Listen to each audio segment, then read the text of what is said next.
हाँ बोलो बाबा। नो प्रश्न क्वेश्चन নাই কি কব আজি দক্ষিণত জয় প্ৰচাৰ চলাব আহিছে আপোনাৰ যেহেতু এই ইউডিএফৰ জন্ম হৈছিল দক্ষিণত আজি কংগ্ৰেছৰ হৈ প্ৰচাৰ চলাব আহিছে সন্দৰ্ভত কি কব এতিয়া সব এক হৈ গল সব পানী পানী একই গ্লাস হৈ গল বুঝি পাইছে নেকি এতিয়া আমার শত্রু সবার মিলি শত্রু এটাই হল BJP UDF Congress CPI CPM আমার হাগড়ামাঝি সব আমি এক হয়েছো আমি সব জিকাব লাগে একজনে একজন গাব লাগে আর বাকি সব বিজেপির ইয়ার পৰা আউট কৰিব লাগে কালি দেখা গৈছিল মানকাছাৰত অতুল বৰাই প্ৰচাৰ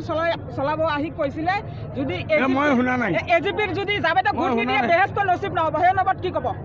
মানে এজিপিৰ জাবেদক যদি ভোট নিদিয়ে তেনেহলে বেহেস্ত নসিব নহব সেই নবত কি কব